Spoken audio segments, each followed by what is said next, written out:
6장에는 유대인들과 사람들이 이렇게 논쟁이 됩니다. 그래서 예수의 말씀이 사람들에게 어떤 논쟁거리가 되어 걸림이 됐다, 이렇게 말을 할 수 있고요. 이 말씀이 너에게 걸림이 되느냐, 이 말 있죠.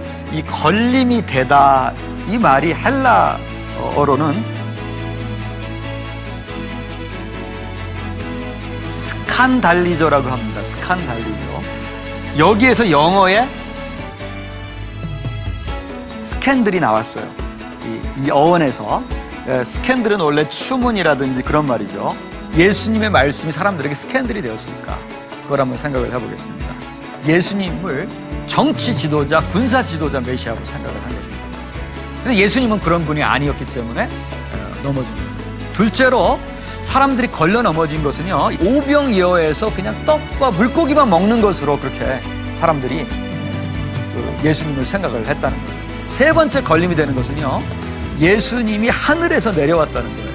그거에 조금 더 나아가셔가지고 그 빵은 곧 나의 살이다. 예수님께서 나를 위해서 십자가를 지시고 그런 살을 찢기시고 피를 흘리셨다는 이 두 가지 사실을 받아들여야만 우리가 예수님의 말씀에 걸려 넘어지지 않을 수 있는 거예요.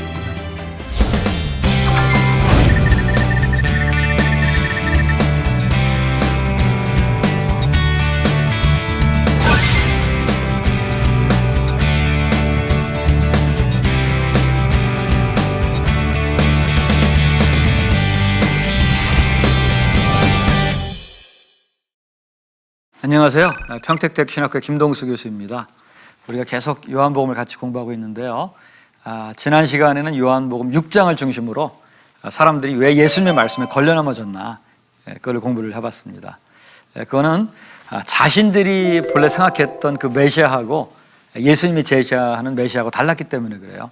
자신들은 어떤 정치 지도자 메시아라든지 또 자신에게 어떤 빵을 주는 메시아라든지 또 그냥 인간 현자 같은 그런 메시아라든지 그런 메시아를 원했는데, 예수님이 제시했던 메시아는 영적인 그런 또 메시아고, 또 예수님이 제시한 메시아는 이 땅에 성육신한 그런 메시아고, 예수님이 제시하신 메시아는 신자와 서로 합의를 이뤄야 하는 그런 살과 피를 먹고 마시는 그런 이제 관계가 되어야 되는데, 그걸 받아들이지 않았기 때문에 사람들이 넘어진 것입니다. 오늘은 이어서 요한복음 7, 8장을 우리가 공부할 텐데요. 요한복음 7, 8장에는 이제 7장에 보면 예수님이 그 예루살렘에 올라가셔가지고 사람들과 설교를 하고 대화를 하십니다. 그런데 사람들 간에 이렇게 의견이 분분해졌어요. 이 사람이 참 착한 분이다. 또 이분이 혹세무민하는 사람이다. 그래서 어떤 사람은 예수님을 올바로 이렇게 착한 분으로 받아들였고, 어떤 사람은 예수님을 혹세무민하는 사람으로 생각했단 말이에요. 근데 혹세무민이라고 생각했던 사람들이 의외로 지식인들이었습니다. 그런 바리새인들, 또 유대인 당국자들, 성경을 많이 안다고 하는 사람들이 예수님의 말씀을 이렇게 알아보지 못하고 그런 예수님을 거부했는데, 유대인들이 왜 예수님을 알아보지 못했을까? 어떤 특정한 사람들이 그 문제를 가지고 오늘 공부를 해보도록 하겠습니다. 결론적으로 말씀을 드리면은 그들의 지식보다도 마음이 순수하지 못했기 때문에 예수님을 알아보지 못했다, 그렇게 말씀을 드릴 수 있겠습니다. 그럼 구체적으로 우리가 요한복음 7장을 보도록 하겠습니다. 요한복음 7장에 보면은 예수님이 초막절에 예루살렘에 올라가십니다. 근데 예수님의 동생들이 왜 갈릴리에서 자꾸 머무냐고 예수님을 종용을 해요. 빨리 예루살렘에 가서 출세하라고. 예수님은 내가 출세하려고 예루살렘에 가는 게 아니라 하나님의 때에 맞춰서 가는 거다. 이래서 이제 하나님의 때에 맞춰서 예루살렘에 갑니다.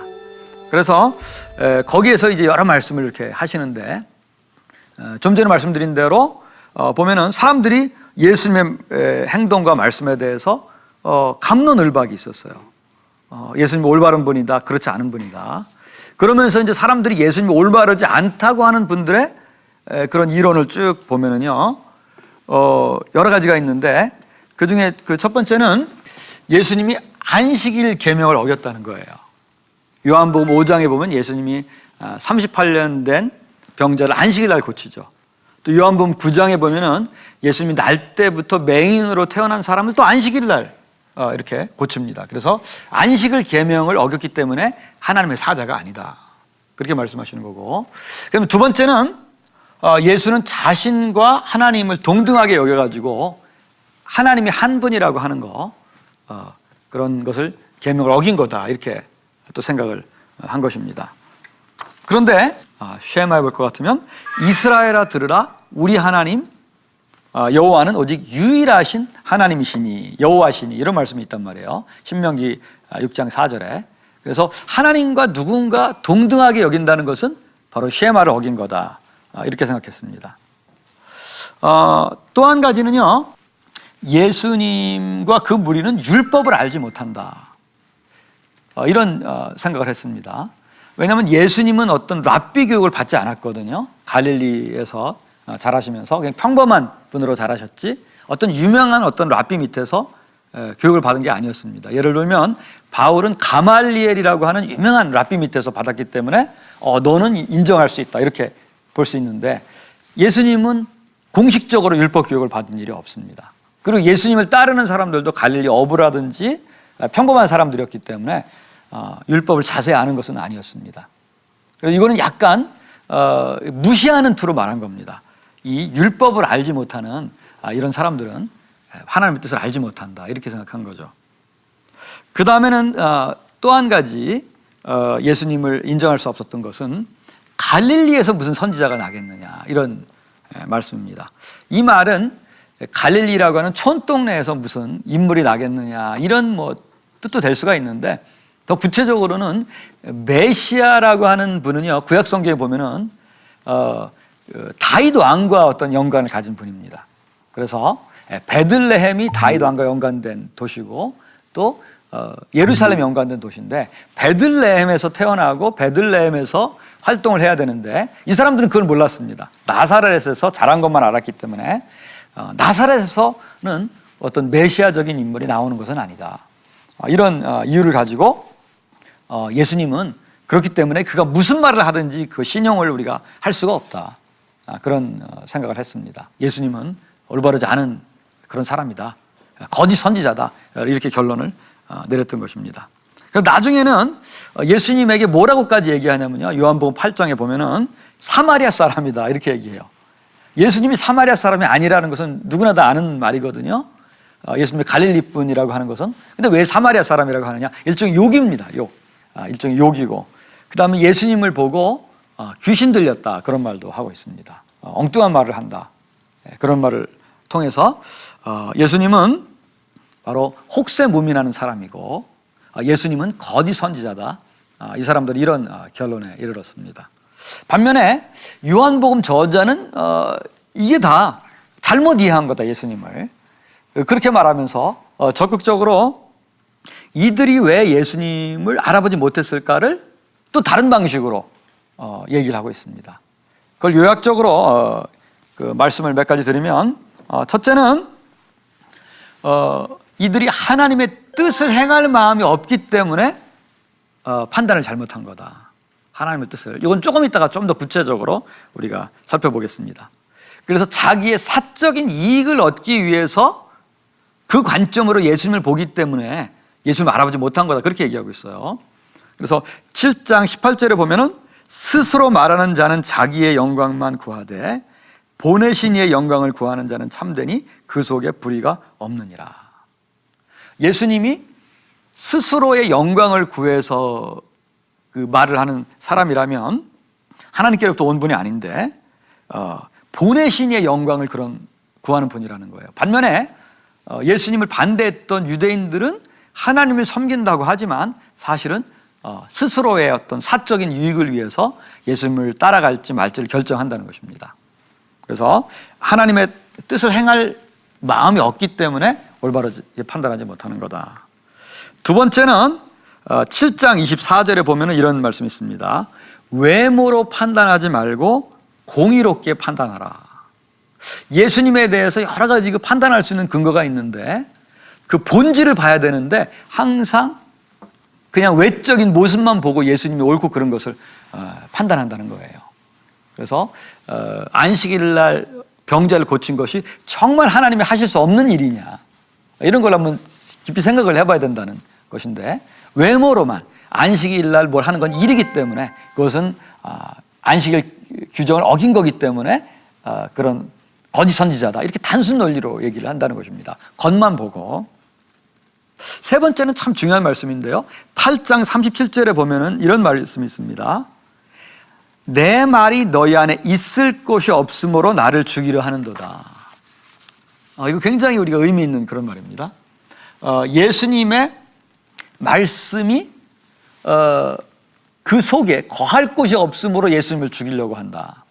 우리 예수님의 말씀에 관해서는 그걸 받아들여서 내 안에 거하게 하든지 아니면 그걸 튕겨나가게 하든지 두 가지입니다. 우리가 지난 시간에도 봤듯이 예수님의 말씀을 받아들이지 않아서 사람들이 걸려 넘어진 거예요. 예수의 말씀이 사람들의 마음속에 들어갈 곳이 없으므로 그런 사람들이 예수님을 죽이려고 한다는 것입니다. 자신들의 어떤 성이 있고 고집과 아집이 있어서 예수의 말씀을 들어갈 공간을 마련하지 않는다는 거예요. 그래서 예수님의 그런 하나님부터 보내신 자라는 걸 알지 못했다는 그런 말이 있고요. 그 다음에 우리가 이제 11장에 보면 나중에 우리가 좀 더 살펴볼 텐데, 그 해의 대제사장이 가야바였습니다. 가야바가 산헤드린 공회를 소집을 하고 예수님이 이제 표적을 많이 행하니까 이게 막 사람들한테 인기를 끌면은 사람들이 막 예수님이 올 때 막 몰려들 거고, 그럼 로마 사람들이 와가지고 이게 폭동이 일어난 줄 알고 그런 우리 민족을 갖다가 다 멸하고 예루살렘 성도 다시 부수고 성전도 없애버리고 그런 일이 있을 수도 있다. 그러니까 한 사람을 희생양을 만들자, 그런 얘기를 합니다.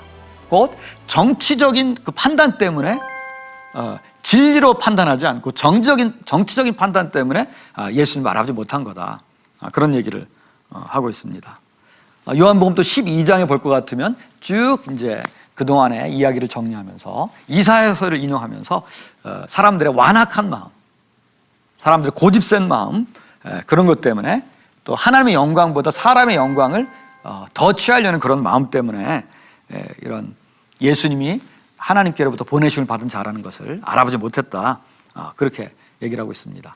결국은 예수님은 또 요한복음 8장에서 뭐라고 말하냐면요, 결국 예수님을 받아들이지 않은 것은 뭐냐면 사람들이 하나님의 자녀가 아니라 마귀의 자식이기 때문에 예수님을 받아들이지 않은 거다.